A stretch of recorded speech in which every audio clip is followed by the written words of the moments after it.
예, 여러분 반갑습니다. 이번 시간에는요, 바로 인간행동과 사회환경 3장 인지행동 이론입니다. 같이 보도록 하겠습니다. 인지행동 이론도 학자가 이 안에 여러 사람이 있습니다.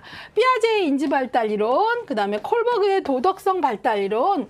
이제 이 콜버그는 피아제의 인지발달 이론들 중에 피아제는 어떤 얘기를 하냐면 도덕성도 인지발달을 토대로 한다라고 하면서 피아제가 도덕적 인지발달을 말했는데 그것들을 더 확장한 이론입니다. 자, 그 다음에 스키너의 행동주의, 우리가 조작적 행동주의라 그러죠.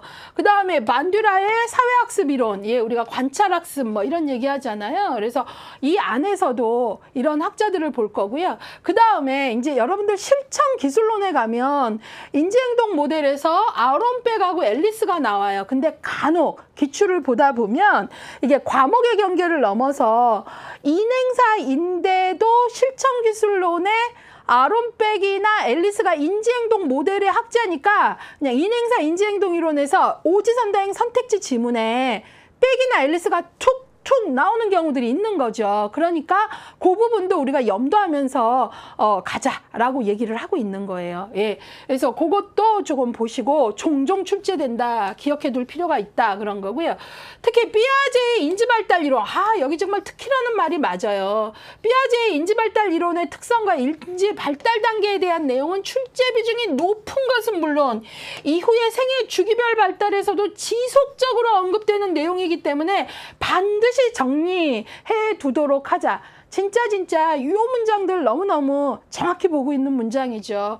예, 피아제의 인지발달 이론, 예, 감각운동기, 전조작기, 구체적 조작기, 형식적 조작기, 이거 시험 문제 많이 나온다는 거예요. 근데 얘가 인지행동 이론의 피아제 이론 3장에서만 나오는 게 아니고 저 뒤로 가면 바로 태내기 다음에 이제 영아기부터 노년기까지가 있는데 특히 영아기부터 청소년기까지 피아제의 인지발달 각 단계, 그러니까 아동기 하면 구체적 조작기, 청소년기 하면 형식적 조작기, 이렇게 피아제의 인지발달과 각 단계를 매칭하는 능력이 문제로 많이 나오니 반드시 정리하자, 그 얘기예요. 이해 가셨죠? 예. 그래서 여러분들이 그 부분들을 잘 알고 준비하셔야 되겠습니다. 예. 자, 그러면 1번부터 보도록 하겠습니다. 1번. 피아제의 인지발달에 관한 설명으로 옳은 것을 모두 골라라. 옳은 것 고르는 문제입니다. 피아제 인지발달 이론입니다. 일단은 피아제 인지발달 이론은 감각운동기, 그 다음에 전조작기, 그 다음에 구체적 조작기, 형식적 조작기 이렇게 나누고요. 피아제는 청소년기 이후의 인지발달까지 말하지는 않았어요. 근데 대부분 이제 형식적 조작 사고가 성인기 이렇게 해서 쭉 간다고 보는 거지만 전생애로 보지는 않았다는 거죠. 자, 그러면 옳은 것을 골라라 그랬어요. 구체적 조작기, 7세에서 한 12세 정도, 아까 우리가 흔히 아동기라고 하죠. 구체적 조작기에는 옳은 것 고르는 거예요. 대상형 속성이 발달하기 시작한다. 말이 안 되죠. 대상형 속성은 감각운동기의 그 하위 6단계 중에 4번째 단계, 2차 도식의 협응기부터 발달하기 시작하거든요. 그렇기 때문에 틀린 거죠. 자, 그랬고요. 그 다음에 2번, 니은 감각운동기에는 원인과 결과를 살펴보는 논리적 사고가 가능하다 그랬는데, 감각운동기 아이들 이제 2세까지를 얘기하는데 얘네가 어떻게 원인과 결과의 논리적 사고를 합니까? 어렵죠. 예, 그래서 틀렸습니다. 자, 디귿. 형식적 조작기에는 아직 형식적 조작기에는 만일 뭐뭐라면 뭐뭐라는 사고가 가능하다. 예, 맞죠? 형식적 조작기에는요, 만일 뭐뭐라면 뭐뭐라는 사고가 가능합니다. 여기 아직이라는 지문 이게 실수로 나온 것 같아요. 좀 이해하시고 지울게요. 형식적 조작기에는 만일 뭐뭐라면 뭐뭐라는 사고가 가능하다, 맞는 거죠. 왜냐하면 이게 바로 유추하는 능력이죠. 머릿속으로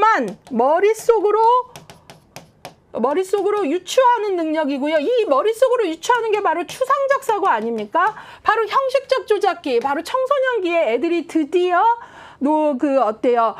구체적 조작기에 보이고 현실적인 거 아니어도 머릿속으로만 유추하는 추상적 사고가 가능하고, 그런 유추의 대표적인 게 뭐예요? 만일 뭐뭐라면 뭐뭐다. 이런 어떤 것들의 사고죠. 예, 그래서 이건 맞는 거고요. 그 다음에 리을, 전조작기에는 물활론적 사고, 상징적 사고가 이루어진다 그랬어요. 전조작기, 물활론적 사고, 상징적 사고 맞죠? 특히 전조작기 초기인 3, 4세, 우리가 뭐 걸음마 단계, 이때 애들이 물활론적 사고, 생명이 없는 무생물도 막 생명이 있다고 느껴서 인형의 다리가 부러져서 아플 거다라는 둥, 이런 얘기들 하고요. 상징적 사고, 예, 이런 어떤 상징적 표상 이런 것들이 발전하면서 언어가 발달하게 되죠. 전조작기에. 자, 그래서 맞는 건 디귿 리을이에요. 예, 그래서 정답은 2번이고요. 자, 요런 문제가 대단히 여러분들에게 삐아제 문제로 대표적인 문제라는 거죠. 그래서 결국은 이 문제는 삐아제의 인지발달 단계 전체를 조금 잘 알고 있어야 지문에 대한 OX가 가능하거든요. 예, 그래서 여러분들이 그것들을 이제 스스로 문제를 통해서 물어보세요. 야, 왜 공부한 것 같은데 이렇게 지문에 대한 변별이 안 되냐 하면 다시 한번 이 부분들을 공부하실 필요가 있어요. 왜냐하면 그냥 넘어가기에는 어때요? 문제 할당이 많은 부분이기 때문에 그냥 넘어가지 마세요 라고 얘기하고 싶은 거죠. 2번 가겠습니다. 자, 행동주의 이론의 주요 개념, 행동주의 이론에 여러 가지 개념이 있는데 옳지 않은 것은 무엇인가 하는 거예요. 그러면 행동주의와 관련돼서 강하게 변별 작업, 소거, 처벌, 일반화 있는데 이런 것들이 행동주의에서 우리가 알아야 되는 대표적인 주요 개념이에요. 근데 옆에 설명을 했는데 그게 틀린 걸 찾으래요. 강하게, 강화 스케줄이라 그러죠. 행동 습득을 위해 강화물을 제시하는 조건 및 규칙이다. 맞았죠? 우리가 강화 스케줄 보면 조건 및 규칙이 나와 있죠. 조건. 네, 대표적인 게 뭐예요? 시간, 간격으로 해야 되나? 반응의 수, 비율로 해야 되냐? 뭐 그러면서 고정으로 가야 되나? 가변으로 가야 되나? 이런 것들이 바로 강화 스케줄이잖아요. 그러니까 얘는 맞는 거고요. 틀린 거 찾으래요. 2번, 변별 자극. 특정 행동이 강화를 받게 될 것인지를 판단하는 단서. 맞죠? 제가 변별 자극할 때 많이 설명하는 포즈가 이거잖아요. 엄마가 내가 뭘 하려고 하는데 엄마가 이렇게 하고 있으면 이렇게 허리에 손 얹고 이렇게 턱 내리고 눈을 위로 이렇게 치켜뜨고 있으면 아, 이거 하면 혼나겠구나. 이렇게 어때요? 그걸 판단하는 특정 행동이 어떻게 강화될지 안 될지를 내가 판단하는 단서. 그걸 변별 자극이라 그랬잖아요. 예, 맞는 거죠. 자, 그 다음에 소거. 한 번 강화된 행동은 더 이상 강화물이 없어도 유지된다? 아니죠. 소거는 이런 설명이 아니라 소거는 뭐죠? 아무것도 하지 않으면 그 행동을 그 행동이 감소된다. 그러니까 문제 행동을 할 때 소거에서 아주 중요한 건 뭐예요?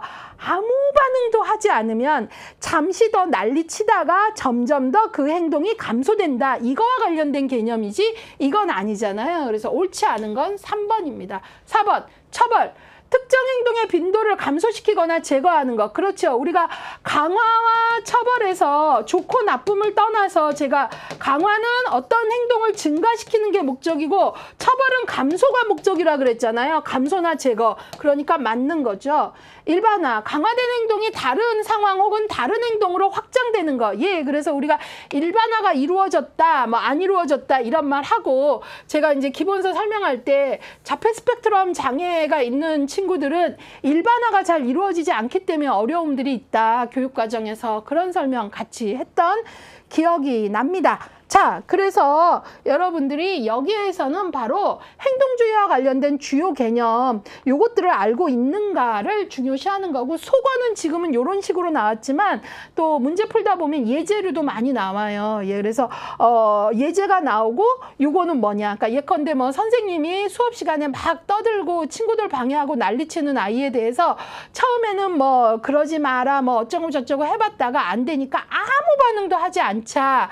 얘가 좀 더 행동이 그러니까 막 강도가 세지다가 점차적으로 선생님이 아무 반응하지도 않으니까 행동이 사라지거나 약화됐다. 이게 뭐냐 하면 그게 속어다. 뭐 이런 어떤 예제 문제로도 등장을 한다. 이런 얘기들을 했었습니다. 자, 이번에는 33쪽으로 가셔서 3번 문제를 풀어보도록 하겠습니다. 콜버그에 대해서 문제가 나왔네요. 예. 콜버그 이론에 관한 설명으로 옳지 않은 것. 콜버그는 제가 이제 조금 얘기하고 싶은 게, 콜버그는 바로 도덕성에 대한 발달을 얘기했어요. 도덕성 발달. 예. 근데요, 여기서 이제 한 번 중요한 건 삐아제하고 콜버그가 이제 계속 문제 나오니까 좀 같이 얘기할게요. 삐아제가 먼저, 예, 인간의 도덕성은 인지 발달을 토대로 한다라는 거예요. 인지적 발달 수준을 토대로 도덕성이 발달한다. 그러면서 삐아제는 10세를 기준으로 해서 도덕성이라는 게 어떻게 발전하느냐 뭐 이런 얘기들을 이제 삐아제는 하고 있거든요. 그래서 타율적 도덕성이 10세를 기준해서 자율적 도덕성으로 넘어간다. 이런 식으로 말했거든요.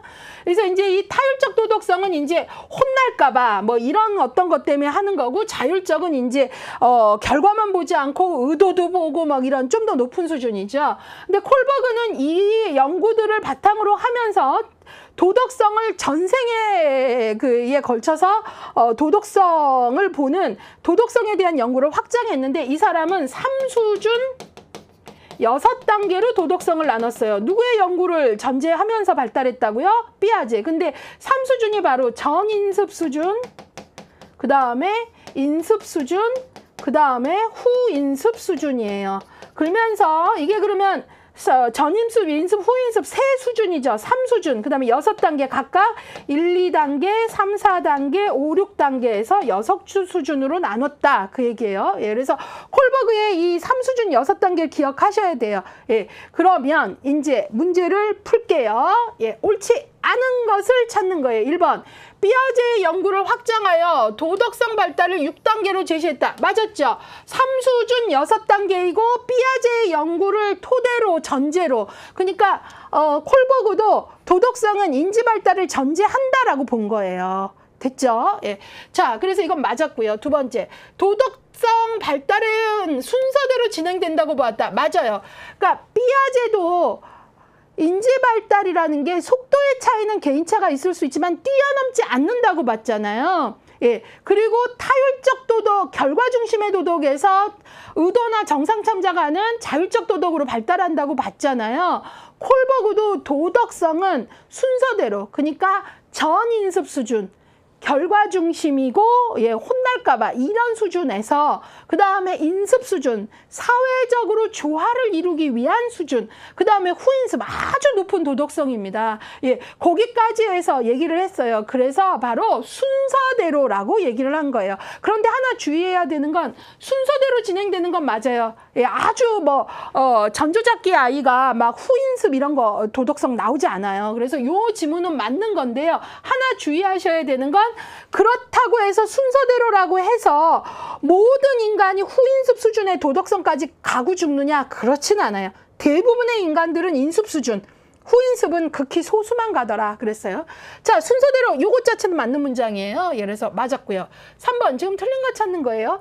아동계의 도덕성 발달이 완성된다고 보았다? 아닌 거죠. 예, 그래서 틀린 건 3번인 거죠. 보통 이제 그 인간의 도덕성이라는 것은 이제 아동기 10세를 기준으로 해서 콜버그 역시 전인습에서 인습이라는 어떤 질적인 변화를 갖게 되고요.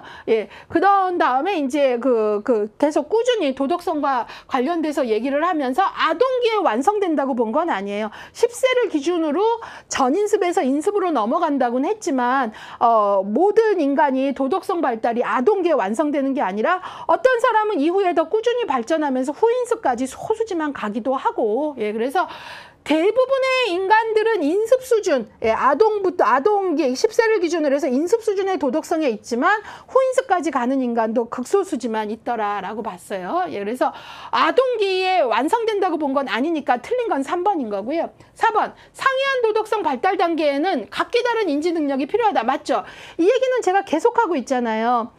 콜버그는 인지 발달은, 그러니까 도덕성 발달은 인지적 발달을 토대로 한다라는 삐아제의 입장을 그대로 가져간 거예요. 그러면서 더 세분화해서 3수준 6단계로 나눈 거거든요. 예, 그러니까 인지 능력이 필요하다. 각기 다른. 예. 그 다음에 5번. 모든 사람이 최고의 도덕성 발달 단계에 도달할 수 있는 건 아니다. 맞죠? 제가 아까 모든 사람이 후인수까지 가지 않더라 그랬잖아요. 예, 그래서 옳지 않은 것은 3번입니다. 예, 그래서 이제 문제 같이 풀어봤고요. 이 문제는 말 그대로 콜버그의 연구에 대한 단독 문제이고요. 그럼에도 불구하고 이 문제를 잘 풀려면 피아제의 도덕성 발달 단계를 조금 알고 가야 돼요. 그래야 지문에 대한 변별력이 확실해지는 거죠. 그래서 그거 좀 같고요. 같이 보았고요. 이번에는 4번 문제 풀어볼게요. 이번에는 엘버트 반듀라의 사회학습 이론에 대해서 풀어보도록 하겠습니다. 엘버트 반듀라의 사회학습 이론의 개념과 설명으로 옳지 않은 것. 예, 그러면 이제 반듀라의 개념들이 일단 나왔나 좀 볼게요. 자기 강화, 반듀라 개념이죠. 자기 조정, 맞죠? 모델링, 맞죠? 관찰학습, 맞죠? 그 다음에 자기 효능감, 맞죠? 자, 그러면, 이제 이 중에 옳지 않은 걸 찾아볼게요. 그러니까는 지금 여기에 나와 있는 거는 엘버트 반듀라의 사회학습 이론에 속한 주요 개념어는 맞아요. 설명까지 맞나 틀리나 볼게요. 틀린 거 찾는 거예요. 자기 강화는 자신이 통제할 수 있는 보상을 자신에게 줌으로써 자기 행동을 개선 또는 유지하는 과정이다. 맞았지만 틀린 게 하나도 없잖아요. 그래서 제가 이거 설명할 때 뭐라 그래요? 여러분도 오늘 내가 뭐 4시간 공부하기로 했으면 그거 다 했으면 집에 가는 길에 나에게 조각 케이크라도 하나 사주는 보상을 줘보세요 라고 한 거면 뭐예요? 내가 나를 자기 강화한 거죠. 예? 예. 바로 그런 얘기예요. 자, 그래서 이거 맞았잖아요. 예, 그 다음에 자기 조정. 자기 자신의 행동에 영향을 행사할 수 있는 개인의 능력. 맞았죠. 그래서 엘버트 반듀라에 있어서 아주 중요한 건 바로 사회학습 이론 또는 대리적 조건화라 그러죠. 바로 뭐예요? 간접. 다 직접 경험해서 배우는 게 아니라 간접. 예, 이걸 강조하는 거고 또 하나 아주 중요한 건 인간은 타자가 나에게 강화를 주는 것 말고도 스스로를 강화할 수 있다. 이 스스로를 강조했기 때문에 반듀라의 개념에는 자기 강화, 자기 조정, 자기 효능감이 나오는 거예요. 이 스스로의 개념에 자기자가 나오면 뭐 100%는 아니겠지만 반듀라 쪽인 거죠. 예. 자, 그래서 이것도 맞는 설명이고요. 이번엔 모델링 보겠습니다. 모델링은 다른 사람의 행동을 관찰한 후 그 행동을 학습하여 따라하는 것이다. 맞죠? 왜냐하면 엘버트 반듀라는 모두 다 직접 경험해서 배우는 게 아니라 대리적 경험, 간접 경험, 다른 사람을 관찰해서 아, 저 사람은 저럴 때 저렇게 했더니 저런 점이 너무너무 좋구나. 나도 저렇게 해봐야지. 그러면 간접 경험을 통해서 대리적 경험을 통해서 하게 되면 내 시행착오를 최소화하면서 나에게 좋은 행동을 배울 기회가 되잖아요. 딱 그거를 우리가 바로 모델링, 다른 사람의 행동을 관찰한 후 그 행동을 학습하고 따라하는 것, 대리적 조건화, 간접 경험에 대한 얘기인 거죠. 엘버트 반듀라의 대표적 개념입니다. 자, 4번 관찰학습은 인간이 단순한 환경적 자극에 대한 반응을 통하여 학습한다는 것이다 그랬어요. 자, 여기서 관찰학습은 단순히 환경적 자극에 반응한다 그랬는데 그건 아니죠. 왜냐하면 단순히 환경적 자극에 반응을 해서 학습한다라는 입장은 누가 아니고 반듀라가 아니고 스키너이고 스키너의 이게 환경 자극에 단순히 반응하는 기계론적 인간관. 그래서 스키너를 환경 결정론자라고 얘기를 하고 오히려 반듀라는 그게 아니라 어떤 행동이라는 것은 그 개인이 그 환경을 어떻게 설명하고 해석했느냐 인지적으로 그거에 따라 다른 행동이 나오기 때문에 바로 행동과 개인의 생각, 판단과 환경이 서로 상호작용한다. 그래서 엘버트 반듀라는 상호결정론자잖아요.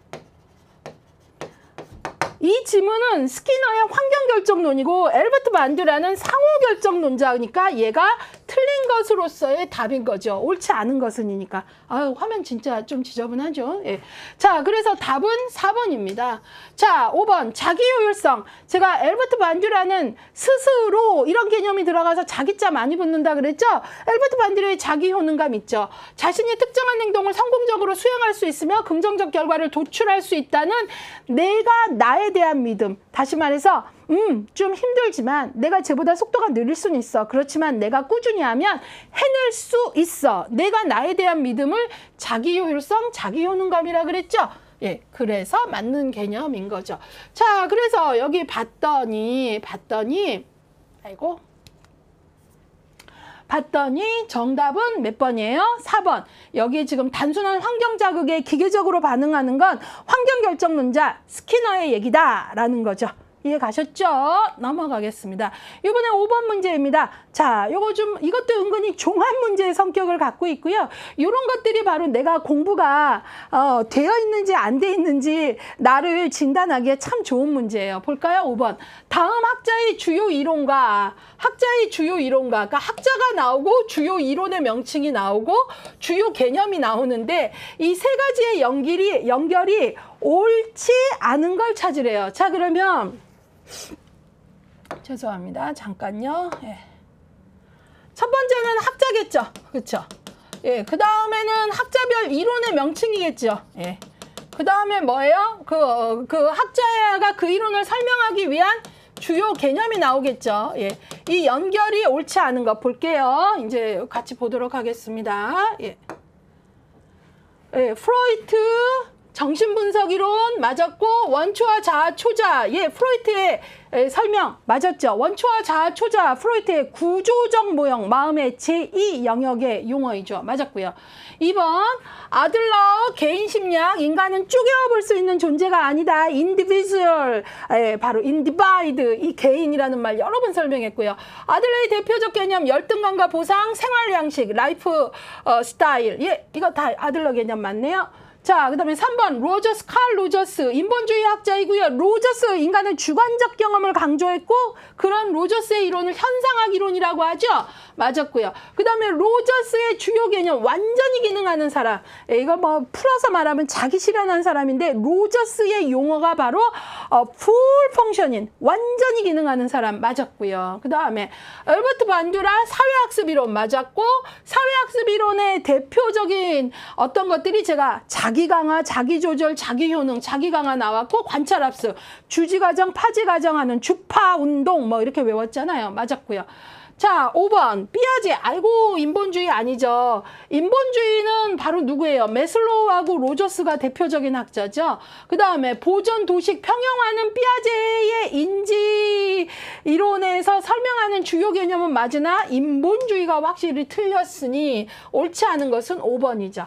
자, 이 문제가요, 대단히 심플하게 한 번에 풀리셨으면 여러분들은 아주 기본적인 학자와 주요 이론명과 학자와 이론의 명칭과 주요 개념 연결 정도까지는 된 거예요. 근데 만약 이 문제에서 대단히 흔들린다면 인행사의 기본 학자별 이론 정리가 아주 기초가 아직 안 돼 있는 상태인 거예요. 예, 그래서 여러분들이 빨리빨리 그 점을 스스로 자가 체크를 하세요. 예, 그래서 공부가 어디를 다시 공략을 해야 되나 이런 것들을 좀 잡아주시면 좋겠습니다.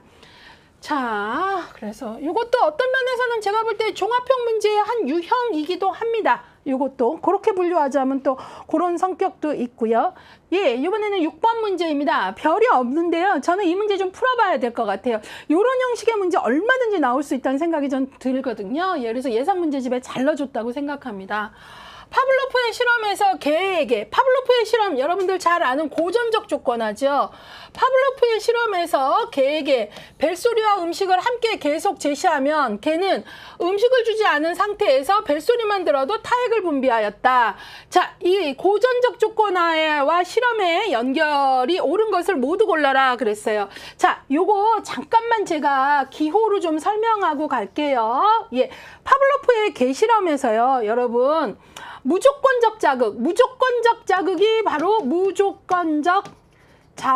바로 뭡니까? 고기죠. 예, 고기. 예, 그랬더니 무조건적 반응, 침을 흘렸죠. 그쵸? 예. 무조건적 자극인 고기를 보면 얘는 침을 흘려요. 그냥 고기 덩어리 보는 순간.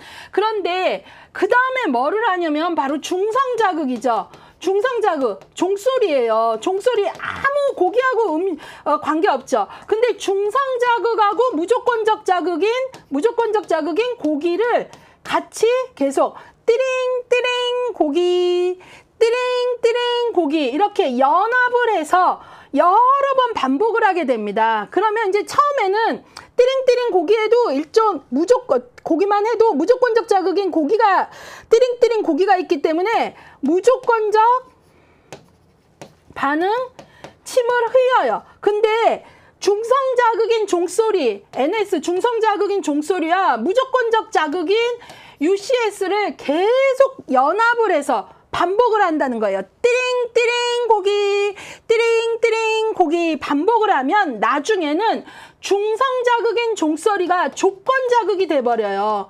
그래서 뭐만 해도 조건 자극 CS만 줘도 CR 바로 조건 반응이 형성되는 거죠.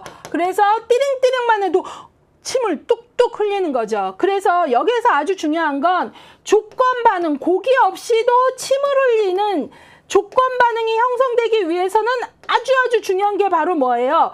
중성 자극인 종소리와 무조건 자극인 고기가 연합을 해서 뭘 해야 돼요? 반복해야 되는 거예요, 반복. 그래서 이걸 여러 번 반복하면 나중에는 중성 자극인 종소리가 조건 자극이 돼서 뭐만 들어도 고기 없이 띠링띠링만 들어도 조건 반응 침을 흘리더라. 이게 바로 파블로프의 개 실험이에요. 그쵸?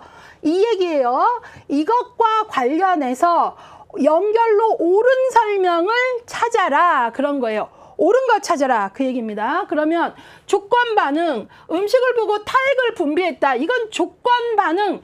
조건 반응은 CS잖아요. 나중에 조건 반응 CR. 예. 나중에 요게 형성된 거잖아요. 이거는 음식을 보고 타액을 분비한 게 아니라 음식 보고 한 거니까 이거는 무조건 반응인 거죠. 음식을 보고 한 거잖아요. 조건 반응은 종소리만 쳐도 나와야죠. 그쵸? 그래서 얘는 틀린 거예요. 자, 그 다음에 무조건 반응 어때요? 침을 뚝뚝 흘리는 거죠. 그런데 음식을 제공하지 않고 벨소리만 타액 분비, 이거는 무조건 반응이 아니죠. 음식을 제공하지 않고 벨소리만 듣고 한 거는 뭐예요? 조건 반응을 형성한 거잖아요. 띠링띠링만 들어도 아, 고기를 줄 건가 보다. 이렇게 된 거니까 얘도 틀린 거죠. 무슨 얘기인지 이해 가시죠? 음식을 제공하지 않은 거는 조건 자극을 준 거고 띠링띠링만 들어도 타액을 분비한 거지 무조건 반응은 아니잖아요. 무조건 반응은 고기 보고 고기만 보면 침을 흘리는 걸 말하는 거예요. 자, 그 다음에 무조건 자극 벨소리 아니죠. 무조건 자극은 벨소리가 아니라 뭐죠? 고기 덩어리죠. 고기 덩어리만 보면 뭐가 나오는 거예요? 침이 흐르는.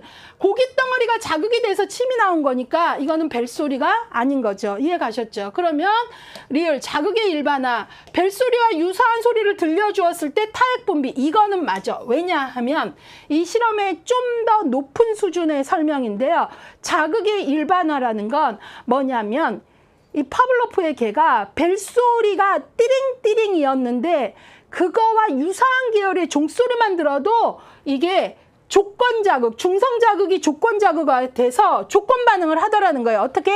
띠링띠링 해도 침만 흘려요. 연합해서 여러 번 했더니. 근데 종소리 좀 바꾼 거예요. 계열을 유사한. 뿌리링 뚜리링 해도 침을 흘리더라는 거예요. 어떤 얘기인지 아시겠죠? 그걸 바로 자극의 일반화, 종소리 같은 계열의 소리를 일반화했다는 거죠. 그래서 유사한 같은 계열의 소리를 들어도 타액을 분비한다. 맞는 건 4번입니다. 예. 리얼. 근데 이제 이때 만약에 얘가 뭐 좀 더 설명을 한다면 띠리링 뿌리링이 아니라 삑 하는 부저 소리가 되면 이때는 얘는 너무 계열이 다르잖아요. 유사하지 않고 완전 계열이 다르죠. 그러면 침을 안 흘려요. 그거는 소리에 대한 변별이 있다라고 얘기합니다. 아무튼 여기에서 여러분들에게 중요한 건 바로 이 파블로프의 개 실험을 여러분들이 이해할 수 있느냐가 중요한 거고, 요걸 기호로만 한 번 더 설명할게요. 무조건적 자극은 뭐죠? unconditional 어때요? stimulus, UCS이죠. 그러면 이 무조건적 반응을 unconditional reaction 이렇게 반응하고요. 얘기하고요. 그 다음에 중성 자극은 NS라고 하고요. 무조건적 자극은 아까 똑같이 UCS이죠. 이걸 연합해서 계속해서 해도 어때? 일단 고기가 있으니까 처음에 UCR이 있는데 이걸 여러 번 했더니 바로 중성 자극인 NS 종소리가 조건 자극인 conditional stimulus CS가 되는 거죠. 그래서 나중에는 뭐만 들어도 종소리만 들어도 조건 자극, 고깃덩어리라는 무조건 자극이 아니라 종소리 CS만 있어도 바로 무조건 반응이 아니라 조건 반응이 형성된 거죠. 종소리에. 그래서 그걸 CR이라고 한다라는 거죠. 침. 예. 그래서 바로 요 실험에서는 여러분들이 조건 자극인 CR이 형성되기 위해서는 뭐하고 뭐의 연합? 바로 종소리와 음식의 연합이 여러 번 반복되는 게 대단히 중요하다는 거죠. 혹 이 문제가 이해가 안 간다, 복잡하다 느끼신다면 기본서 가면 그림으로 설명을 하고 있고 각각의 기호나 용어부터 차근차근 설명한 기본 이론서가 있어요. 예, 그걸 한 번 더 들으시면 이해가 갈 거예요. 예, 여기서도 한번 제가 지금 한 2번 정도 반복을 했기 때문에 이해가 되셨을 거라 믿고 가겠습니다. 이번엔 8번 볼게요. 넘기셔서 8번 맞죠? 예, 같이 풀어볼게요. 엘버트 반듀라 이론의 주요 개념, 반듀라 이론의 주요 개념에 대한 설명으로 옳지 않은 것, 틀린 것 찾는 겁니다. 반듀라에 대한 걸로 틀린 것 같이 찾아보겠습니다. 1번, 관찰자보다 지위나 신분, 전문성이 높을 때 관찰자는 모델을 더 모방한다. 예, 이 연구에서 엘버트 반듀라 연구에서 사회학습 이론에서 모델링이 대단히 중요한데 내가 저 사람처럼 되고 싶어 할 때 그 모델이 지위나 신분, 전문성이 높을 때 더 많이 그 사람을 모방한다라는 게 연구 결과예요. 그래서 이거는 하나도 틀린 바가 없고요. 맞았고요. 그 다음에 자기조정은 엘버트 반듀라의 자기조정은 수행과정, 판단과정, 자기반응 과정으로 구성된다. 예, 요거는 뭐 맞는 내용이고요. 기본서 그대로 나와 있고 그때 설명했기 때문에 요거는 그대로 갈게요. 요 3가지를 외우셔야 되는 내용이에요. 자기조정에서. 3번, 개인이 인지한 자기 효능감에 따라, 자기 효능감도 엘버트 반듀라 개념이죠. 내가 나를 믿는 힘이잖아요. 그 사람의 활동과 환경에 대한 선택 결과가 달라진다. 맞죠? 내가 나를 믿어주는 힘에 따라 결과가 달라지죠. 내가 나에게 내가 뭘 잘할 수 있겠어 하면 결과가 그만큼 그 결과가 잘 안 나오죠. 근데 내가 그래 나는 쟤보다 속도는 느릴 수 있지만 나는 결국은 해낼 수 있어. 이런 내 믿음이 있으면 어때요? 내가 인내심을 갖고 잘하면서 결과도 좋아질 수 있죠. 그렇기 때문에 자기 효능감에 따라 결과가 달라진다는 맞는 문장이죠. 그 다음에 4번, 관찰학습은 주의 집중 과정, 동기화 과정, 운동재생 과정, 보존 과정의 순서다. 아이고 틀렸죠.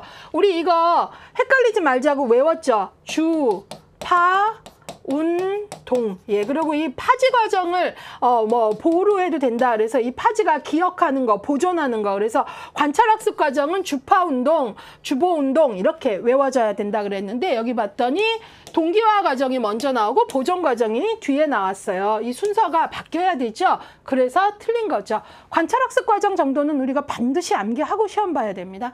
자, 4번. 그래서 틀린 건 4번이고요. 5번. 개인, 사람, person, 그 다음에 행동, behavior, 환경, environment. 이것들은 지속적으로 상호작용하며 이를 통해 서로 영향을 주고 받으며 발달한다. 맞죠? 제가 어떤 설명했어요? 스키너는 환경 결정론자이고 외우십니다. 예, 기계론적 인간관. 엘버트 반듀라는 상호 결정론자라 그랬어요. 환경이 무조건이 아니라 엘버트 반듀라는 인간의 행동은 무조건 환경이 결정하는 게 아니라 인간의 행동, 비헤비어는 무조건 환경, 인바이로먼트가 결정하는 게 아니라 개인이 그 환경을 어떻게 해석하고 판단하느냐에 따라 행동은 달라진다. 그러니까 바로 개인과 환경과 행동이 서로 영향을 주고받는 상호결정론이라 그랬잖아요. 그것에 대한 설명이에요. 개인, 행동, 환경은 서로 상호작용하며 서로 영향을 주고받는다. 바로 엘버트 반듀라의 상호결정론을 문장으로 표현한 게 5번 지문인 거죠. 이해 가셨죠? 예. 자, 그래서 여기서 이제 이 정도 보시면 여러분들이 주파운동 정도는 외우고 가야 되겠다 이런 마음이 확 드셔야 됩니다. 자, 이번에는 10번으로 가도록 하겠습니다. 10번. 다음에 제시된 강화의 사례 중 성격이 다른 하나는 이 문제에 저는 참 좋은 문제고 정성이 느껴졌습니다. 다음 강화의 사례 중 사례가 나오는데 성격이 이제 강화의 사례 중 다른 하나를 찾으라는 거예요. 자, 그러면 이제 일단 제가 요것들을 여러분들이 이렇게 확 이해를 하기 위해서 답부터 조금 말을 하고 갈게요. 여기서 성격이 다른 하나는 5번이에요. 그리고 나머지는 다 같은 성격을 가져요. 우리가 이제 뭐 강화하면은 정적 강화, 부적 강화가 있잖아요. 예, 그 얘기를 지금부터 하겠다라는 거죠. 예, 그래서 보는데요. 이 문제에서는요, 여러분들이 요 위에 있는 것들은 부적 강화이고요. 요거는 정적 강화예요. 예, 정적. 그래서 이제부터 그걸 설명을 할게요. 예, 여러분 강화라는 건 뭐냐면 어떤 행동을 증가하는 게 목표예요. 그래서 강화는 이 안에 정적 강화와 부적 강화가 있는데 무조건 부적은 감소고 정적은 증가가 아니라 강화는 아무튼 무조건 어떤 행동을 증가하는 거예요. 아셨죠? 그런데 정적은 뭔가를 제시하고 주어서 원하는 것을 주어서 증가하면 주어서 제시해서 주면 정적인 거고요. 부적은 그게 아니라 제거해서예요. 제거해서. 예. 원치 않는 것을 제거해서 증가시키는 게 부적 강화예요. 아셨죠? 자, 그러면 이제 볼게요. 아이가 반찬 투정을 하지 않고 식사를 마치면 칭찬 스티커를 준다 그러면 여기서 반찬 투정을 하지 않고 식사를 마치는 걸 증가시키는 게 목표죠. 예, 그래서 강화이고요. 근데 어떻게 했어요? 원하는 칭찬 스티커를 주어서 했죠. 주어서 하면 정적 강화라고요. 반찬 투정하지 않고 식사하는 걸 증가시켰으니까 증가니까 강화고 원하는 칭찬 스티커를 주었기 때문에 정적 강화라는 거예요. 됐죠? 예, 그래서 성격이 다른 하나는 5번만 정적 강화이기 때문에 5번이 답이고요. 나머지는 부적 강화예요. 제가 그러면 부적 강화라는 건 뭐예요? 원치 않는 걸 제거해서잖아요. 예, 그러면 이제부터 근데 부적 강화 역시 강화니까 증가가 목적인 거예요. 자, 제거해서 증가시키는 거예요. 어떤 행동을. 자, 그러면 이제부터 그것들을 같이 보도록 할게요. 예. 자, 학생 모두가 수업 시간 전에 강의실에 도착하면 교수가 그날 과제를 면제해 준다. 애들이 뭘 싫어해요? 과제 싫어하죠? 예, 원치 않는 걸 제거해 주는 거잖아요. 근데 왜 보니까 수업을 제 시간에 시작하는 걸 증가시키고 싶은 거예요. 여기는 증가죠. 제 시간에 시작하는 거. 왜? 수업 시작 전에 강의실에 도착하면이잖아요. 그러니까 이거를 증가시키기 위해서 원치 않는 과제를 제거해 줬으니까 얘는 뭐죠? 부적 강화인 거죠. 이해가셨죠? 자, 그 다음 또 볼게요.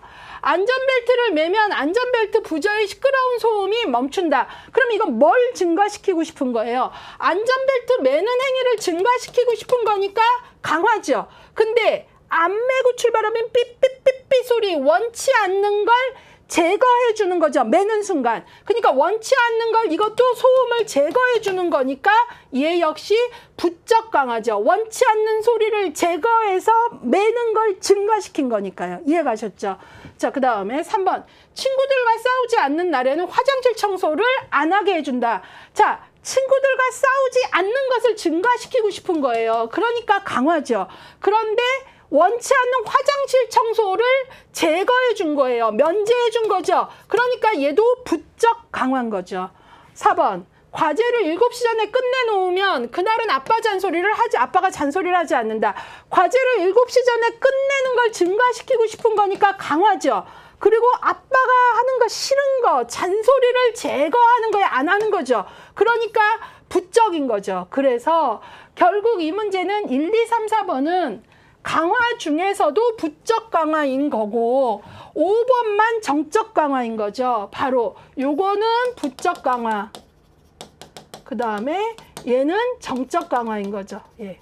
그래서 성격이 다른 하나는 5번이 답이에요. 자, 근데 예상 문제집은 이런 지문이 좋은 것들이 되게 많이 모여 있어요. 바로 여러분들이 나는 강화, 처벌, 정적 강화, 부적 강화, 정적 처벌, 부적 처벌 공부해도 헷갈려 라고 한다면 적어도 이 문제는 정적 강화와 부적 강화는 더 이상 헷갈리지 않을 수 있는 예제를 그냥 1번부터 5번까지 너무나 성실하게 넣어준 문제예요. 그쵸?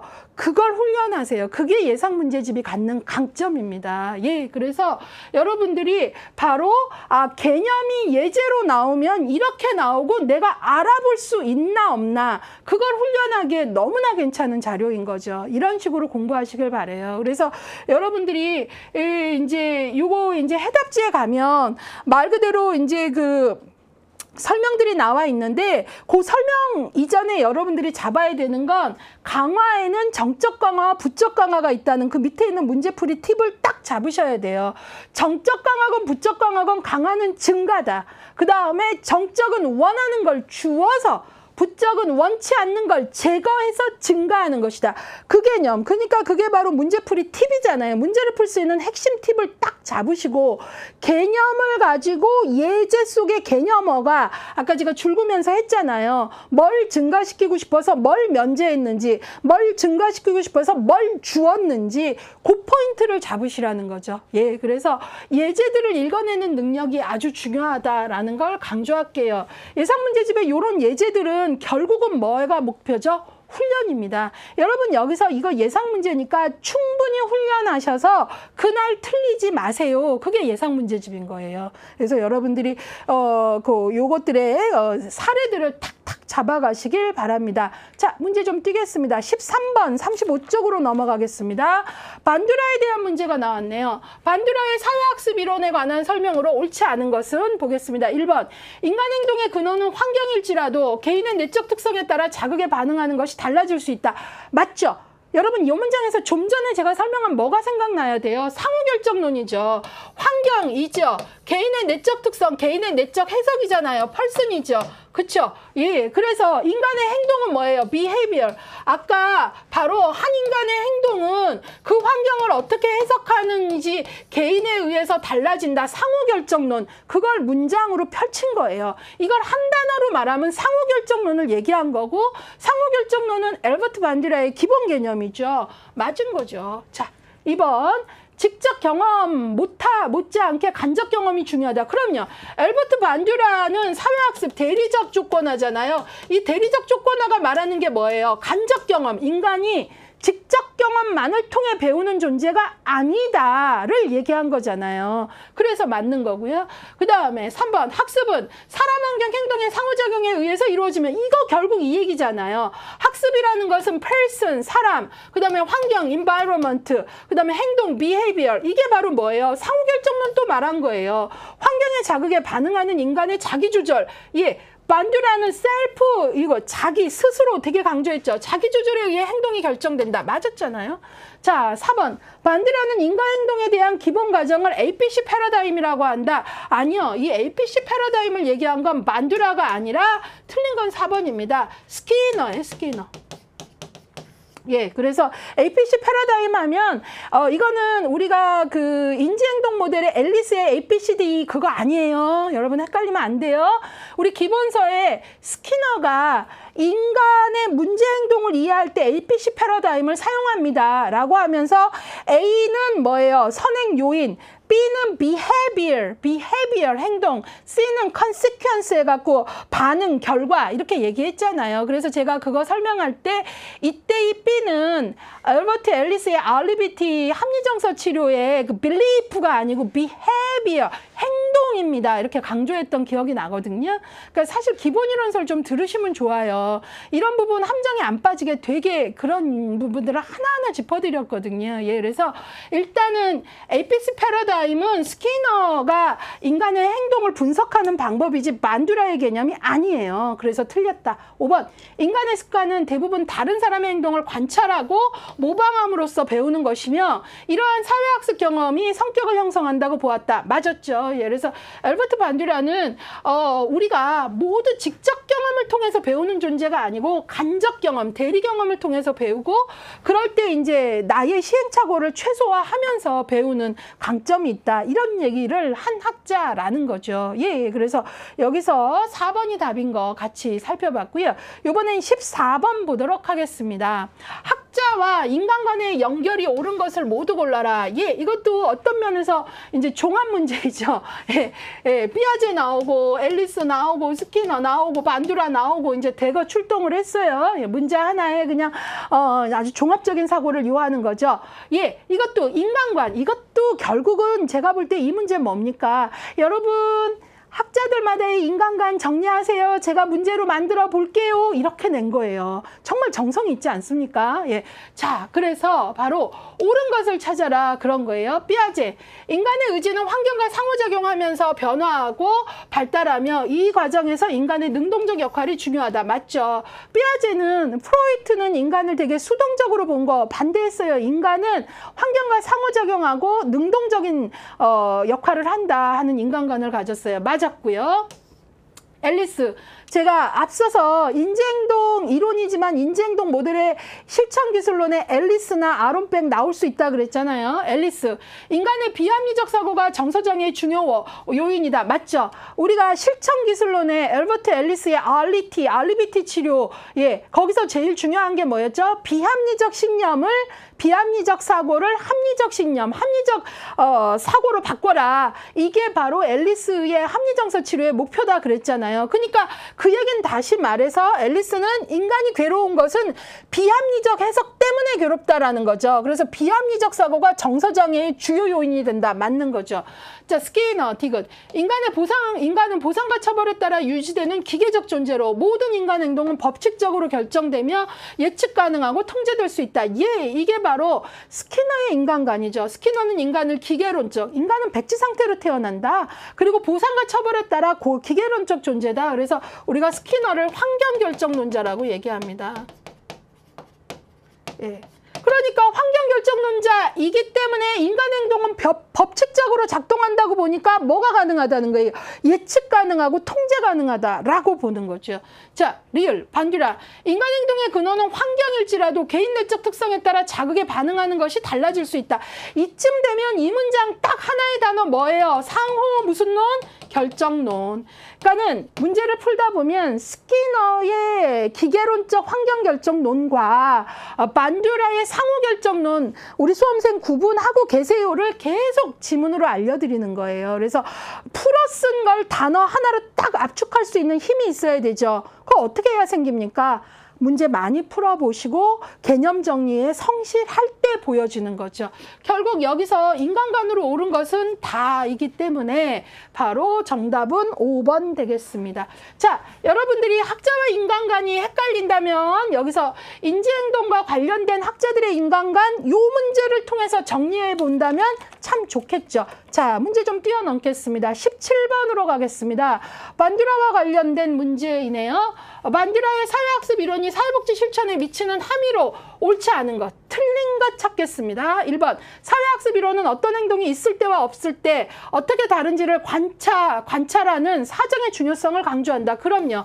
예, 사회학습 이론에서는 관찰학습 이론이라고도 하잖아요. 주지과정, 파지과정, 주파 운동을 통한 관찰학습. 그래서 이거 대단히 강조합니다. 맞았고요. 2번, 관찰과 모방이 클라이언트 문제행동 제거에 유용함을 입증하였다. 예, 그래서 사회학습 이론에서 아주 중요한 건 관찰, 모방, 모델링 이런 개념이에요. 맞았고요. 그러니까 문제행동 역시 바로 잘못된 모델링이기 때문에 다시 좀 더 건강한 모델을 가지고 그런 부분들이 중요하다. 이런 얘기를 하는 거죠. 3번, 모델링은 아이의 치료에 적합한 방법으로 사용할 수 있음을 보였다. 예, 상대적으로요.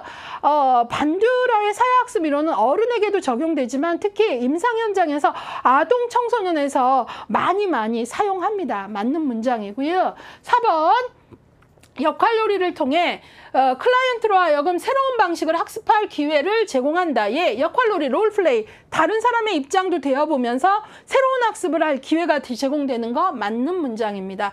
5번, 단순한 행동뿐만 아니라 다양하고 복잡한 기능을 필요로 하는 행동의 학습까지도 설명해준다. 이거는 아니에요. 그래서 틀린 게 5번이에요. 왜냐하면 알버트 반디라의 관찰학습 이론 되게 좋은데 한계로 지적받는 게 바로 이 내용이에요. 단순한 행동들은 관찰학습, 모델링, 모방이 잘 되지만 정말 복잡한 기능을 요하는 데에 있어서는 주지과정, 파지과정, 주파 운동재생과정, 동기화과정, 그 관찰학습 과정만으로는 좀 어렵고 한계가 있지 않느냐라는 비판을 하고 있습니다. 그렇기 때문에 여기서 복잡한 기능까지도 학습할 수 있다라는 건 틀린 거죠.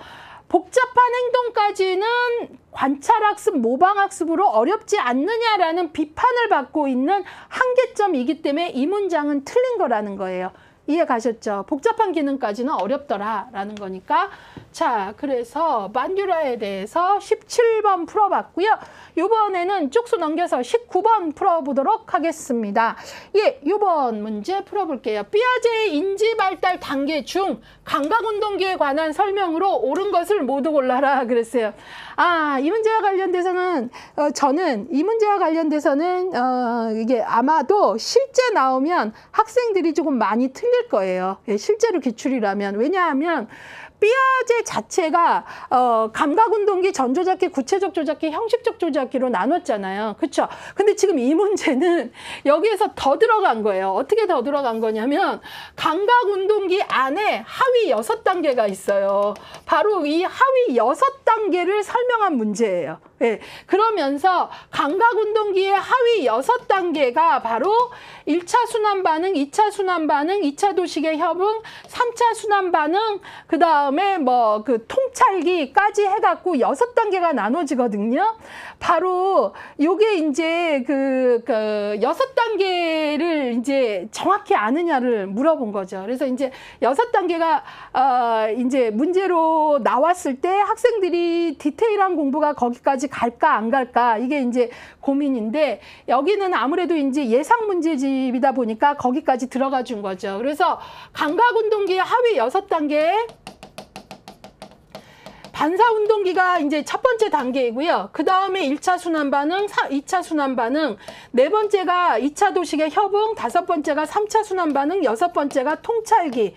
이렇게 돼갖고 하위 6단계를 얘기하면 총 이렇게 6단계인데 지금 문제에서는 기억, 니은, 디귿, 리을 해갖고 맨 위에 반사운동기와 여섯 번째 하위 단계인 통찰기를 빼고 안에 1차, 2차 순환반응, 2차 도식의 협응, 그 다음에 3차 순환반응까지 지문으로 낸 거죠. 자, 그러면 이제 풀어볼게요. 네. 자, 옳은 것을 얘기하는 거예요. 자, 1차 순환반응, 우연한 행동이 재미있는 결과를 초래하게 되면 계속해서 그 행동을 반복하며 빨기, 잡기와 같은 감각 운동을 반복한다. 맞아요. 그래서 아가들이 1에서 4개월 정도가 되면 이제 반사 운동기는 태어나서 1개월까지고요. 두 번째 단계인 1차 순환 반응이 되면 요거는 내부 만족이라 그래요. 그래서 아이들이 우연한 행동이 나에게, 근데 이때는 내부 만족이에요. 외부까지가 아니라 나에게 만족을 주면 그 행동을 계속하는 거예요. 예컨대 내부, 내 몸뚱아리, 내 손가락을 우연히 빨았는데 너무 엄마 없을 때도 젖바는 것 같고 나한테 포만감을 주고 행복해요. 그러면 그 행동을 계속 반복한다는 거예요. 그래서 이건 내부 만족을 위한 게 1차 순환 반응이에요. 2차 순환 반응은 이제 볼게요. 자신이 아닌 외부에서 흥미로운 걸 발견하고 이를 다시 반복하면서 일어난다. 예, 바로 1차 순환 반응은 바로 내부 만족을 시키면 반복하는 거고요. 순환이라는 게 반복한다는 뜻이거든요.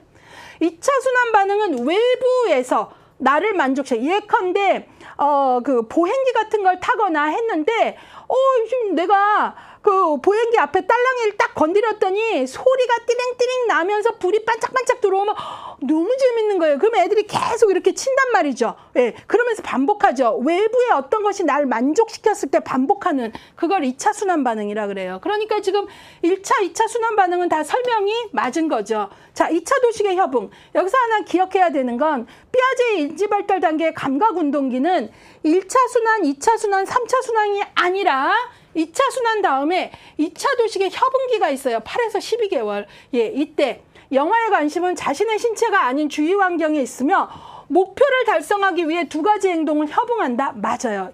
2차 도식의 협응기가 너무나 중요한 게 바로 목표 지향 행동이 나타나고 대상 영속성이 이때부터 시작됩니다. 눈에 보이지 않아도 그것이 존재한다는 걸 알아가는 게 시작돼요. 그리고 목표지향적 행동. 뭔가 내가 저거를 만지고 싶은데 못 가면 엄마 옷을 이렇게 잡아당겨서 엄마가 그쪽으로 가게 한다거나 하는. 그래서 바로 목표를 달성하기 위한 협응행동이 나타나요. 그것들을 우리가 2차 도식의 협응기, 그리고 2차 도식 협응기의 대표적인 게 지금 나와 있는 목표지향적 활동하고 대상 영속성의 시작이거든요. 그러니까 여기도 설명이 맞았죠.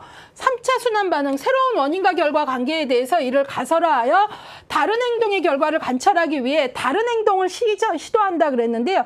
이게 바로 3차 순환 반응을 우리가 뭐 실험적 사고라 그래요.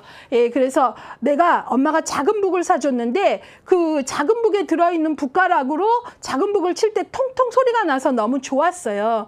근데 이제 엄마가 부엌에 있길래 그쪽에 가서 놀다가 보니까 막 국자, 주걱 막 나오는데 그거 갖고 쳤더니 그것도 또 재밌어요. 그러면 실험적으로 이걸로도 치고 저걸로도 치고 막 이렇게 되거든요. 이럴 때 다른 행동을 시도하는 이런 실험적 사고를 3차 순환 반응이라 그래요. 그래서 여기에 나와 있는 것들은 다 맞는 설명이어서 정답은 5번이에요. 요 문제 역시 제가 볼 때 바로 어때요? 삐아제의 인지발달 단계 감각운동기 전조작기, 구체적 조작기, 형식적 조작기 문제 많이 나오는데 이게 어느 순간 22회 정도 되면 훅 감각운동기 하위 단계로 더 깊이 들어갈 수 있으니까 그걸 염두하고 만들어준 문제이고, 실제로 지금까지 기출 문제에 2차 도식 협응기의 대상 영속성이라거나 목표지향적 행동이 나타난다라는 건 이미 기출에 반영되는 지문들입니다. 예, 그래서 여러분들이 문제 수위가 어디까지 나오는지 알고 계셔야 되겠습니다. 자, 그래서 만약 이 설명을 들었는데 선생님 너무 어려워요. 너무 많아요. 뭔 말인지 모르겠어요. 혹 제 설명이 부족했다면 요거보다는 좀 더 천천히 호흡을 가다듬고 설명하고 있는 기본 이론서의 삐아제 요 파트를 보시기를 부탁드립니다. 자, 그러면 이번에는 여러분들하고요 20번 문제로 들어가도록 하겠습니다. 20번 문제입니다. 예. 고정비율 강화계획의 사례로 옳은 것을 모두 골라라 그랬어요. 자, 이 문제에서는 여러분들이 보시는 순간 뭐를 알겠어요? 이거 강화 스케줄에 관한 문제이구나 라고 알 수 있죠. 예, 그래서 여기서 강화 스케줄에 관한 건데요. 여러 가지 강화 스케줄 중에 여기는 지금 고정비율. 여러분 강화 스케줄이 크게 어떻게 됩니까? 이거 조금 지우고 연관 문제가 또 나올까 봐 좀 써볼게요. 예. 예, 강화 스케줄 여러분들이 강화 계획 많이 들어보셨죠? 크게 시간과 그 다음에 비율로 나눠지고요. 예, 그 다음에 시간은 다시 고정 간격,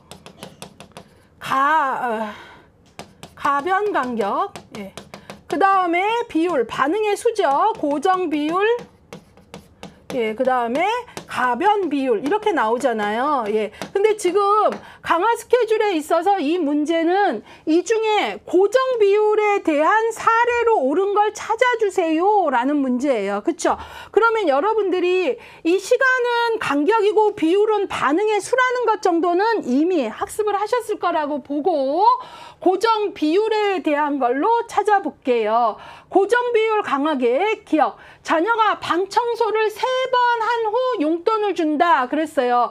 예. 자, 고정 비율에서 중요한 건 어떤 개념입니까? 특정 행동이 일정한 수에 도달하면 거기에 대해서 반응을 주는 거잖아요. 이거 딱 그거잖아요. 특정 행동, 방 청소를 3번 하면 특정 행동이 이루어지면 거기에 대해서 보상을 줬죠. 용돈을 줬잖아요. 예, 바로 비율은 반응에 쓰잖아요. 특정 행동 반응. 그래서 청소라는 특정 행동이 3번 이루어지면 용돈을 줬으니까 얘는 고정 비율 3번이라는 몇 번을 하면 준다. 예컨대 제가 그런 얘기 했죠. 과수원에서 바구니 한가득 복숭아를 따면 5,000원씩 드릴게요. 이런 것들이 대표적인 고정 비율이죠.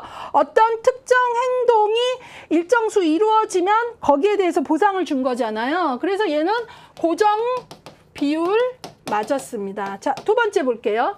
자녀가 치킨을 10번 배달해서 먹으면 무료로 한 마리 준다. 예, 보상을 무료로 한 마리 주는데 이것도 어때요? 특정 행동이 그만큼의 수에 도달한 거잖아요. 치킨을 10번 먹으면 한 번 무료로 주는 거죠. 예, 그러니까 10번 먹는 반응의 수니까 비율을 행동이죠. 예, 그 다음에 10번이라는 고정이 있잖아요. 그래서 그러면 한 마리 공짜로 준다. 이것도 고정 비율이죠. 디귿. 목표 매출액이 10% 초과 달성하는 경우 성과급을 준다. 이것도 성과급이라는 보상을 주는데 어떻게 주는 거예요? 10% 초과 달성하는 반응이죠. 그러니까 비율이죠. 반응. 그리고 일정한 수 10%잖아요. 예. 그러니까 이것도 고정이죠. 예. 그래서 기역, 니은, 디귿은 다 지금 고정이에요. 리을도 그런가 볼게요. 백화점에서 매달 10일 경품 행사를 개최해서 한 명에게 TV를 경품으로 준다. 그러면 TV가 경품 보상이죠. 그런데 이거는 특정 행동을 반응하는 수 비율이 아니라 매달 10일이라는 시간 간격을 정해서 준 거잖아요. 시간이고 간격을 정했으니까 고정 간격이 되는 거죠. 그래서 옳은 것은 기역, 니은, 디귿이고 리을은 아닌 거죠. 다시 말해서 기역, 니은, 디귿은 고정 비율이고 얘는 고정 간격인 거죠. 매달 10일에 10일 시간이고 매달 고정했고 예. 자, 그래서 이 문제에서도 제가 여러분에게 드리고 싶은 얘기는 이런 예제들을 훈련할 수 있게 모아드린 그 가치를 가져가세요. 그래서 내가 왜 나는 강화수 퀴즈만 나오면 헷갈려. 이런 분이 계시다면 바로 이걸 통해서 나는 강화 스케줄에 시간과 비율, 그 다음에 시간에서 고정 간격, 가변 간격, 비율에서 고정 비율, 가변 비율 이것에 대해서 예제가 나왔을 때 어느 반응에서 흔들리는구나 이것들을 발견하시라는 거죠. 이런 문제가 바로 그러니까 고정 비율 예제만 기역, 니은, 디귿 보시면서 이게 아까 설명했던 걸 보면 그래서 얘는 고정 비율이야. 이게 나 스스로 되나 안 되나 그것들을 확인하시기를 바랍니다. 자, 그러면 이 문제도 같이 좀 풀어봤고요. 자, 이번에는 여러분들하고요 21번 문제 한번 풀어보겠습니다. 삐아제의 인지발달에 관한 설명으로 옳지 않은 것 1번 모든 아동은 단계를 순서대로 통과하여 발달하며 단계를 뛰어넘을 수 없다. 맞죠? 제가 삐아제에서 너무나 강조했던 게 뭐죠? 순서는 바뀌지 않는다. 개인의 속도 차이는 있을 수 있지만 순서는 뛰어넘을 수 없다. 바뀌지 않는다 그랬죠? 맞았고요. 그 다음에 전조잡기에는 상징적 사고가 본격화되면서 가상놀이를 즐긴다. 맞죠? 전조잡기에 특히 전조잡기 전기 걸음마기에 되면 아이들이 가상놀이 되게 많이 하죠. 뭐 이런 거 보면 빠방빠방 그러고 이렇게 논단 말이잖아요. 예, 그러면서 이제 나중에 놀이가 집단놀이, 단체놀이로 바뀌었잖아요. 전조잡기에서는 가상놀이 맞았고요. 그 다음에 3번 인간의 환경에 대한 적응은 동화와 조절의 상호작용. 그쵸? 예, 바로 인간의 인지적 균형이 흔들릴 때 다시 균형을 맞추기 위한 적응 과정에 사용하는 게 바로 동화와 조절이다라고 설명했죠. 그래서 동화는 이제 양적으로 넓혀가는 거라면 조절은 도저히 해석이 안 돼서 새로운 걸 이제 만드는 거다. 뭐 이렇게 해서 설명을 했었잖아요. 기본서에서 바로 그 내용이에요. 맞았고요. 4번 출생부터 청소년기에 이르기까지 인지발달 단계만을 제시했다. 맞죠? 제가 뭐라 그랬어요? 삐아제가 인지발달을 설명했는데 안타깝게도 삐아제는 전생의 인지발달을 얘기하지는 않았고 청소년기까지 형식적 조작기까지 얘기하고 있다라고 얘기했잖아요. 그러나 그 이후에 뭐 성인의 사고 과정도 그런 형식적 조작기의 어떤 것들을 깔고 간다. 그렇게 설명했잖아요. 그냥 맞는 거고요. 5번 발달 단계에 있어서 각 단계에 도달하는 개인 간 연령의 차이가 있을 수 있으며 발달의 순서도 뒤바뀔 수 있다 그랬는데 옳지 않은 것은 5번이죠. 왜냐하면 개인 간 연령의 차이가 있을 수 있다라는 건 속도의 차이를 말하는 거고 제가 뭐라 그랬어요? 순서는 바뀌지 않지만 속도의 차, 개인 차는 있다 그랬죠. 그쵸? 그러면 얘는 맞는 문장인데 뒤에 말이 틀렸죠. 순서도 바뀐다. 아까 뭐라 했어요? 순서는 뛰어넘을 수 없다. 순서대로 간다 그랬으니까 얘가 틀린 거죠. 그러니까 전체 지문 중에 앞문장은 맞고 뒷문장은 틀리면 뒷문장 하나가 틀렸어도 틀린 거죠. 예, 그래서 옳지 않은 것은 5번입니다. 지금 여기 보시면 특히 1번이나 5번 선택지 지문은 시험에 대단히 많이 반복적으로 인용되고 있어요. 그래서 여러분들이 삐아제 하면 꼭 기억을 하셔야 될 게 뭐냐면 삐아제에서 꼭 기억을 해야 되는 건 바로 인지 발달에 뭐는 바뀌지 않는다. 순서는 바뀌지 않는다. 그러나 무엇의 개인차는 있을 수 있다. 속도의 개인차는 있다. 라는 거죠. 그걸 꼭 기억하시면 되는 문제입니다. 이번엔 22번 좀 보도록 하겠습니다.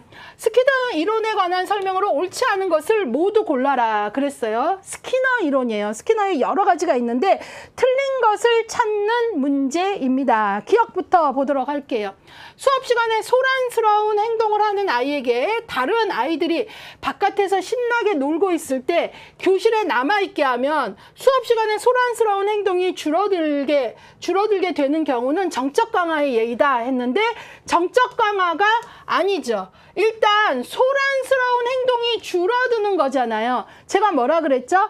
증가시키는 건 강화지만 감소시키는 건 처벌이죠. 그러니까 일단 강화가 아니라 처벌이 되어야 돼요. 예, 그 다음에 여기서 보면 어떻게 처벌을 했냐, 정적이냐 부적이냐를 봐야 되는데 정적인 건 원하는 걸 주어서이고요. 부적인 거는 원하는 걸 제거하는 거예요. 볼까요? 바깥에서 신나게 놀지 못하고 교실에 남게 했어요. 그거는 신나게 놀고 싶은 원하는 걸 제거한 거죠. 그러니까 이 내용은 정적 강화가 아니라 신나게 놀고 싶은 걸 제거한 거니까 부적 처벌인 거죠. 예, 그래서 1번은 정적 강화가 아니라 부적 처벌이기 때문에 틀린 거죠. 자, 그 다음에 니은 보겠습니다. 지금 틀린 거 찾는 거예요. 틀린 거, 기억은 틀린 걸로 찾았어요. 니은, 적색 신호에서 정지하지 않는 사람에게 범칙금을 부과하여 교통위반 빈도를 줄이는 것은 정적 처벌에 해당한다.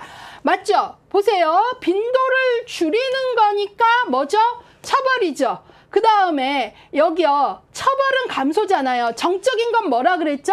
원치 않는 걸 주어서잖아요. 원치 않는 범칙금을 주어서, 정적은 주어서라 그랬잖아요. 주어서 감소시킨 거니까 얘는 맞는 거죠. 이해 가셨죠? 예, 그 다음에 디귿, 부적 강화는 일상생활에서 특정 행동을 무시하는 형태. 이거는 아니죠.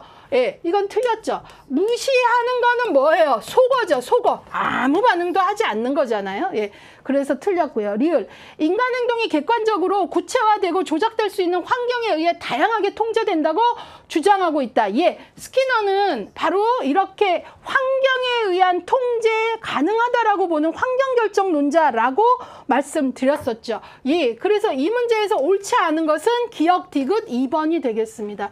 결국 이 문제에서도 중요한 건 여러분들이 강화와 처벌을 아느냐가 중요한 거죠. 그래서 여러분들이 이 정리가 돼야 돼요. 강화는 무조건 결과가 뭐죠? 증가예요. 처벌은 뭐죠? 무조건 결과는 감소예요. 그 다음에 그 내용이 뭐 예쁜 내용이고 미운 내용이고 이런 거 따지지 마세요. 이때 정적인 거하고 부적인 거는 양쪽에 다 있어요. 처벌도 정적인 거하고 부적인 게 다 있는데 이제 정적인 거는 주어서 부적인 건 제거해서 여기가 포인트입니다. 그것들 정리하셔야 됩니다. 예. 앞으로도 뭐 이런 문제는 다양한 예제로 나올 것 같아요. 이번에 24번 문제로 가겠습니다. 삐아제의 도덕성 발달에 관한 설명으로 옳은 것을 모두 골라라 그랬어요. 도덕성 발달과 관련된 거입니다. 기억, 이제 옳은 거 찾는 겁니다. 타율적 도덕성의 단계의 아동은 성인이 정한 규칙에 맹목적으로 복종한다. 맞죠? 삐아제는 10세를 기준으로 해서요. 타율적 도덕에서 자율적 도덕으로 간다 그랬는데요. 이 타율적 도덕에서는 바로 성인이 정한 규칙 복종하는 거예요. 혼날까 봐 무서워서. 예, 그렇기 때문에 이 문장은 맞는 문장이죠. 니은, 타율적 도덕성 단계는 구체적 조작기의 도덕적 수준이다. 아니죠. 타율적 도덕성은 구체적 조작기가 아니라 전조작기예요. 전조작기 후기. 예. 그래서 틀렸습니다. 옳은 거 고르는 겁니다. 예. 자, 그 다음에 자율적 도덕성 단계는 의도보다 결과에 치중한다 그랬거든요. 자율적 도덕은 의도보다 결과에 치중한다. 틀렸죠. 자율적인 거는 이쪽인데요. 이때는 결과가 아니라 소위 의도와 정상 참작을 합니다. 예. 예, 그래서 틀렸습니다. 결과만 보는 건 그거보다 낮은 단계의 타율적 도덕이에요. 자, 리을. 자율적 도덕성 단계에서는 규칙을 어겼다고 해서 반드시 처벌받는 것은 아니며 정상 참작이 필요함을 인정한다. 맞죠? 예, 그래서 자율적 도덕에서는 소위 결과만 보는 게 아니라 의도나 정상 참작 같은 걸 하게 되는 거죠. 예, 그래서 정답은 옳은 것이니까 기억 리을이죠. 그래서 여기에서는 여러분들이 삐아제의 그 타율적 도덕과 자율적 도덕, 타율적 도덕은 낮은 수준의 도덕성이에요. 10세 이전 전조작교 후기부터 시작되는 결과 중심, 의도 같은 건 보지 않고, 그 다음에 도덕을 지키더라도 혼날까봐 무서워서, 그 다음에 자율적 도덕은 10세 이상의 도덕성으로 결과만 보는 게 아니라 의도도 보고 정상 참작도 하고 하는 내용이거든요. 그것들이 구분이 되는가를 물어보는 문제입니다. 자, 그래서 이것도 같이 보셨고요. 예. 삐아제의 도덕성은 또 콜버그 문제하고도 많이 연결되니까 그것들을 꼭 기억을 하시고 공부하시면 좋겠고요. 이번에는 25번으로 좀 가도록 하겠습니다. 스키너에 관한 문제이네요. 스키너의 광화에 관한 설명으로 옳은 것을 골라라 그랬어요. 옳은 것 1번. 1차적 강화물에는 타인의 인정, 칭찬 등이 있다. 틀렸죠. 타인의 인정, 칭찬은 사회적으로 학습되어야 강화물인 줄 아는 거예요. 그래서 이거는 2차적 강화물이라 그러고요. 1차적인 건 학습하고 관계없이 목마를 때 물 주면 강화될 거 아니에요. 그쵸? 그런 것들은 뭐 물, 뭐 배고플 때 밥 이런 것들이 1차적 강화물이고요. 인정이나 칭찬은 그 가치가 사회적으로 학습돼야 아는 거기 때문에 2차적 강화물이라고 해요. 자, 그래서 틀렸고요. 2번. 부적 강화란 더 이상 강화를 제공하지 않아 반응이나 행동이 감소하거나 사라지는 것 아니죠. 요 설명은 뭐예요? 요 설명은 속어에 대한 거죠. 바로 더 이상 강화를 제공하지 않고 아무것도 안 한다는 거니까 이건 속어에 대한 설명이죠. 자, 그 다음에 3번. 고정비율 강화 계획의 예로 월급을 들 수 있다. 아니죠. 비율은 반응의 수나 뭐가 이건데 지금 월급은 어때요? 딱 매달 25일, 뭐 매달 30일 되면 고정 간격을 두고 나오는 시간 간격이잖아요. 예, 그렇기 때문에 이거는 고정 비율이 아니라 고정 간격이죠. 월급은 대표적인 고정 간격입니다. 자, 4번. 가변 간격 강화 계획의 예로 로또 복권을 줄 수 있다 했는데요. 틀렸죠. 로또 복권은 가변 간격이 아니라 가변 비율이죠. 예, 그래서 평균적으로 나오긴 나오는데 이제 꾸준히 반응하면 이건 말 그대로 어때요? 로또는 반응에 대한 거잖아요. 그렇기 때문에 비율이고요. 그 다음에 평균적으로 나오긴 나오는데 랜덤 언제 나올지 모르는 거니까 꾸준히 복권을 사는 거 아닙니까? 그러니까 이거는 가변 간격이 아니라 가변 비율이죠. 자, 5번. 강화는 행동의 빈도를 증가시키는 걸 말한다. 이건 하나도 틀린 게 없죠. 답은 5번이죠. 강화는 정적이건 부적이건 증가가 목표고 처벌은 감소가 목표다라고 얘기했어요. 여기 증가라고 했으니까 맞는 거죠. 예, 그래서 여기에서도 스키너에 대한 기본 개념들은 좀 정리가 되셔야 되는 문제이고요. 자, 이번엔 이 문제 설명이 너무 긴데 이걸 할까 말까 너무 설명이 길 것 같은데 근데 저는 이걸 해야 된다는 생각이 들었어요. 예, 그래서 요거를 조금 보도록 하겠습니다. 예, 요 문제 같이 28번 문제 같이 보도록 할게요. 예, 다음 내용과 관련된 설명 중 옳지 않은 것은 예상 문제집에서는 말 그대로 주요한 내용들을 제대로 변별해내는가를 훈련하도록 도와주기 위해서 문제를 만든 거라 문제의 지문이 좀 긴 것들이 있어요. 그러니까 이게 충분히 문제를 통한 학습이 가능한 거죠. 자, 그래서 다음 내용과 관련된 설명 중 옳지 않은 것은 했어요. 그러면 적어도 여러분 이 문제에서 여러분들은 기억, 그 다음에 니은, 그 다음에 디귿, 리을 요것들과 관련돼서 그것의 현상을 아셔야 되는 내용들이에요. 한번 볼게요. 예. 모양이 같은 두 개의 잔에 같은 양의 물을 부은 다음 그 중에 한 잔의 물을 널쩍한 컵에 옮겨 담고 어느 잔의 물이 더 많은지 물어보면 같다고 대답한다 하면 이 얘기는 뭐죠? 바로 용기가 달라져도 그릇이 달라져도 양은 달라지지 않는다라는 걸 아는 거죠. 자, 두 개의 같은 잔에 물인데 하나를 넓은 데에 부어도 어때요? 용기가 달라진 거잖아요. 그릇이. 그래도 어느 잔에 물이 더 많으냐 그러면 더 붓거나 뺀 거 아니기 때문에 같다라고 대답한다라는 건 외양, 그릇의 용기, 외양이 달라져도 양은 더 붓거나 덜 붓지 않았으면 양은 그대로다라는 걸 아는 거죠. 무슨 개념이 성립된 거죠? 바로 보존 개념이 생긴 거예요. 보존 개념이. 그래서 기억은 보존 개념이 생긴 걸 얘기하는 거죠. 그러면 보존 개념은 언제 생기죠? 구체적 조작기에 생기죠.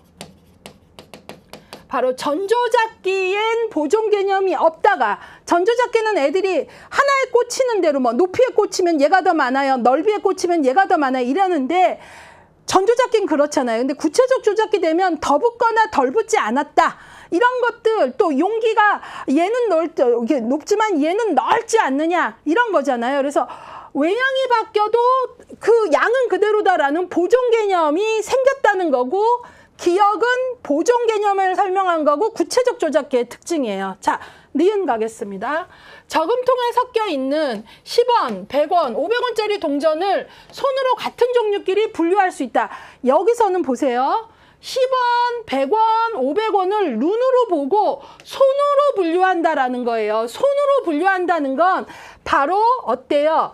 내가 머릿속으로만 유추할 수는 없고 손으로 만지고 현실적으로 실제하는 거에 대해서는 분류할 수 있다는 분류화가 가능한 거죠. 분류화. 10원짜리끼리 500원짜리끼리 뭐 하는데 바로 손으로라는 건 현실적으로 눈으로 보일 때, 실제할 때니까 바로 논리가 생기긴 하지만 추상적인 논리는 안 생기고 머릿속으로는 안 되고 눈으로 볼 때, 현실적으로 잡힐 때만 가능한 건 언제예요? 구체적 조작기죠. 자, 그래서 분류화의 개념이고 이건 역시 구체적 조작기예요. 됐죠? 이번엔 D급 갈게요. 가장 짧은 것부터 가장 긴 것까지 여러 가지 막대들을 길이에 따라 배열할 수 있다라는 건 바로 이거죠. 제일 길고 그 다음 바로 서열화가 생긴 거죠. 전조작기에는 제가 늘 말씀드리죠. 제일 길고 제일 짧은 건 할 수 있지만 순서대로는 못해요. 구체적 조작기가 되어야 이게 가능해요. 그러니까 얘 역시 구체적 조작기라는 뜻이에요. 문제에 정말 정성껏 얘를 만들었죠. 자, 리얼 볼게요. A, B, C를 직접 보여주지 않은 상태에서 구두로. 자, 직접 보여주지 않았다는 이 문장들이 보여야 되는 거예요. 손으로 잡히거나 이게 아니라 눈으로 확인되는 게 아니라 보여주지 않은 상태에서는 머리로만 유추했다는 문장이에요. 어떤 뜻인지 알겠죠? 보여주지 않은, 머리로만 논리로라는 거죠. 구두로, 머리로만. 자, 이 친구는 머리로만, 구두로. 자, A는 B보다 커. B는 C보다 커. 그러면 누가 제일 큰 걸까? 그러면 생각을 하고 A예요 라고 머릿속으로만 유추해서 대답을 했대요. 그러면 이거는 뭐예요?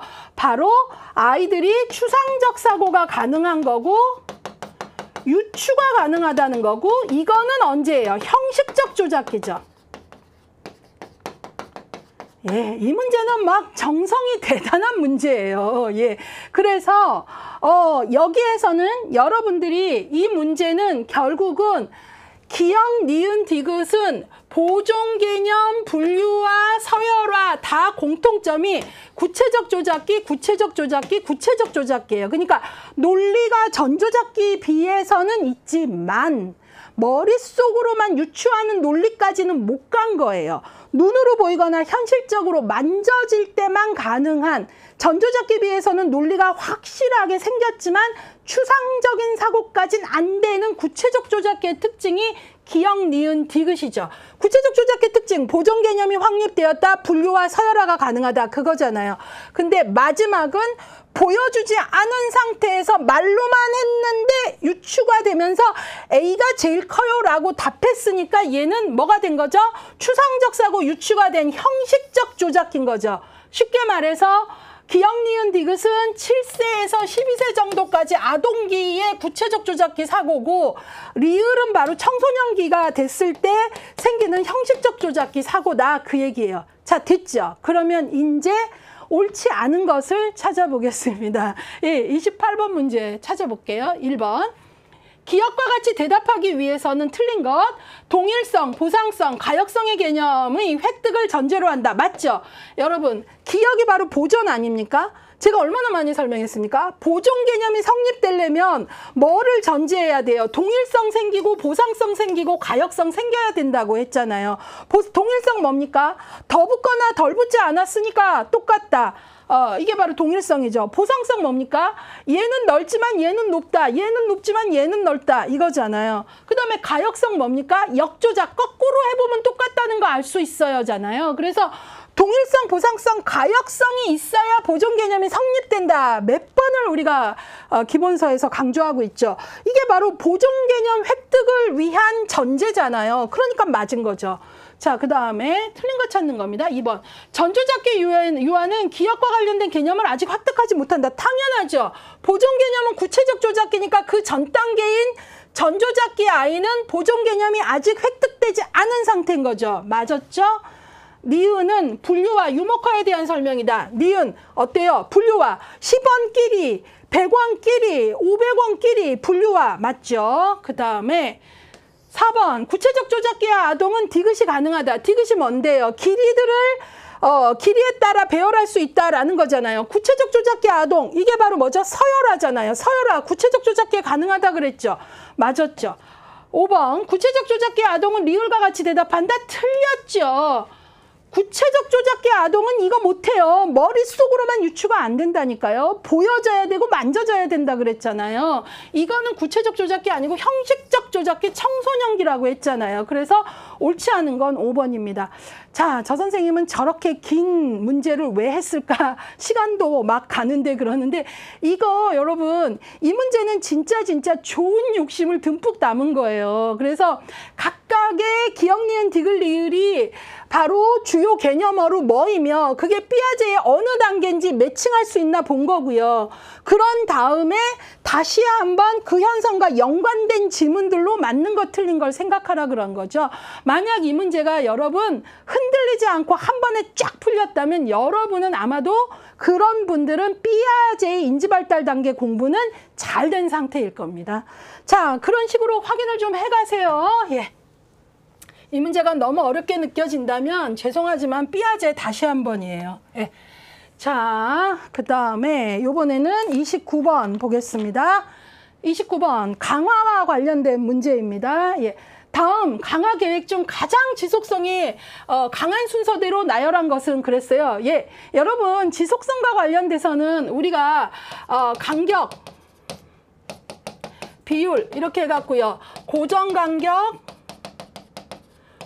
그 다음에 가변 간격, 그 다음에 고정 비율, 가변 비율 해서 여러분들 이거 너무나 헷갈리면 제가 이걸 일일이 다 설명하기는 어렵고 제가 쉽게 어떻게 했죠? 끝에서 위로 올라가라 이렇게 얘기를 했죠. 예, 그러면서 여기서 지속성이 가장 강한 건 뭐죠?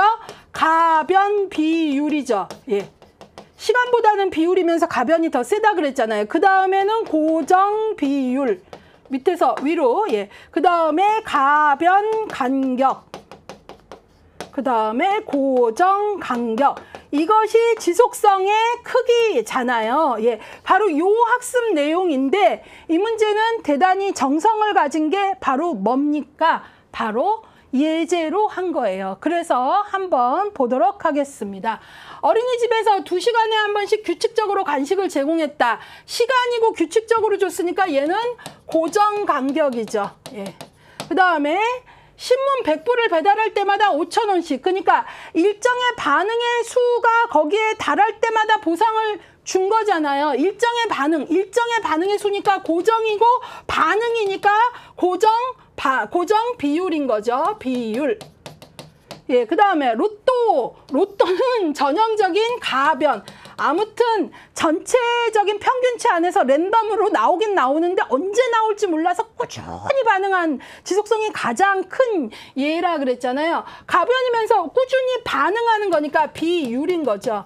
예, 그 다음에 공부하는 딸에게 1시간 안에 아무 때나, 그러니까 1시간 안에 시간이니까 뭐죠? 간격이죠.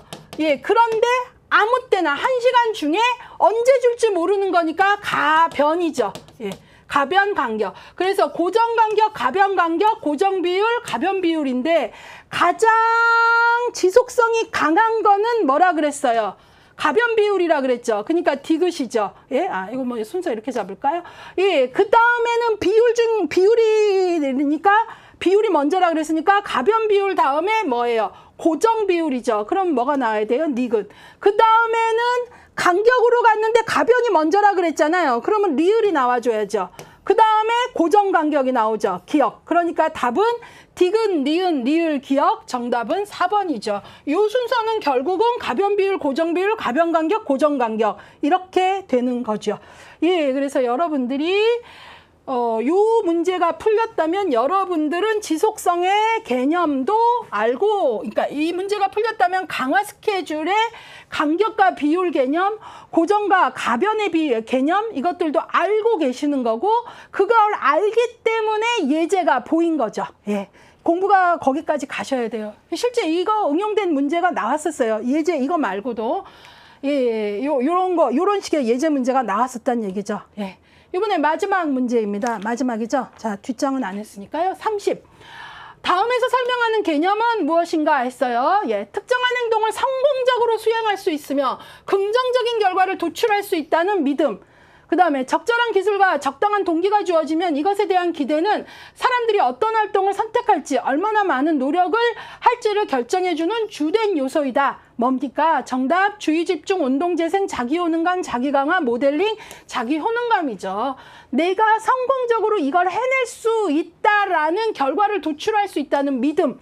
예, 이거. 예, 그리고 그러한 기대 안에서 내 노력할지를 결정하는 주된 요소. 바로, 셀프 이피시언시, 자기 효능감, 알버트 반듀라의 주요 개념어입니다. 알버트 반듀라의 관찰학습, 사회학습 이론에 나오는 개념이죠. 자, 그래서 정답은 3번 되겠습니다. 자, 여기까지 해서 아무튼 인행사는 2장의 정신역동과 3장의 인지행동의 문제수가 좀 많고 길게 왔는데요. 이 부분 여러분들 예상문제집이 상당히 좋습니다. 제가 다는 못 풀었지만 예제들을 되게 정성껏 만들었어요. 그러니까 예제를 통해서 개념어를 확인하는 걸 훈련시켜 드리려고 만들었다는 느낌이 좀 전달됐으면 좋겠어요. 예, 그렇게 만든 문제들이니까요. 여러분들의 훈련 도구로 꼭 사용하시기를 바랍니다.